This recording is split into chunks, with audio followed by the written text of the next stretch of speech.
What's going on, my money mavens and moolah misfits? It's me, Joe Knows Money. You know, one of my biggest pet peeves when it comes to the financial industry is the fact that they tend not to meet people where they are. She wants to spend between $90,000 and $120,000 on a big purchase. Susie, she's on the phone for you right now. What is it that you want to buy for that much money? I want to buy an RV. An RV. An RV, and who do you want to buy it for? For yourself? No, I'm buying it for my son. He is 7 years old and he's on the spectrum. He doesn't want to go out of the house, and COVID just doesn't help on that. I want to buy this RV for your 7-year-old because you think that this will help him go out of the house. Everybody take a look at how much money we have here. Take a look at it. It should come up on your screen. All right. So you're making really great income. Your expenses aren't that bad, whatever. Can you just tell me how you're going to pay for this? So I'd like to take out a loan, and for a 10-year term, I did look up, and the payment's about $2,000 a month. I'm so sorry to say you are denied.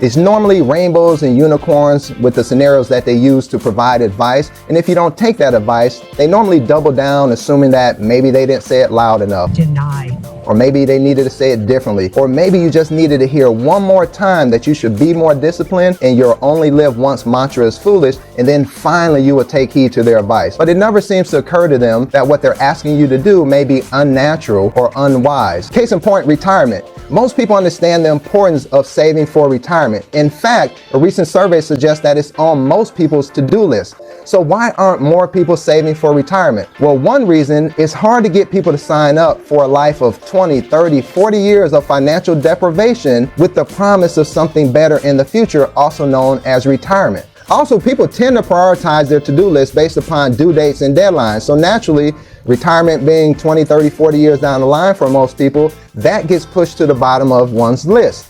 However, unlike a term paper or a work project, you can't pull the equivalent of an all-nighter in order to catch up on retirement. So what am I suggesting that's so radically different that it will motivate people to get in line and sign up for the process of 20, 30, 40 years of saving for retirement?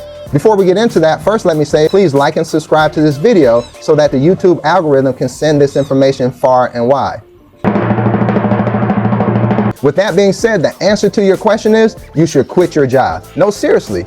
Hang in there. I promise you it works. You should take a 12-month sabbatical, also known as a career break, a gap year, as I like to call it, test driving your retirement. During that process, you will likely learn that total freedom and control of your every waking moment is a feeling that's second to none. Because think about it, after 12 months of living your best life, you are gonna go back to work. Think about that conversation you're gonna have with your homegirl. You're gonna be like, girl, it ain't no way I can go back to this 9 to 5. I've been living my best life. I've seen too much. And that's when you're gonna get motivated to come up with a plan to maintain your current situation. It may be pursuing that idea that's always been in the back of your mind, but now you're gonna pursue it because you're motivated to do it. Or maybe it's a business that you're gonna pursue. Or maybe you're gonna say, you know what, I have all of these degrees, I worked hard to achieve that, and I'm in a high demand career where I can earn a lot of money over a short period of time. So I'm gonna work over the next 5, 7, 10 years with a plan to retire as quickly as possible to get back to experiencing living my best life.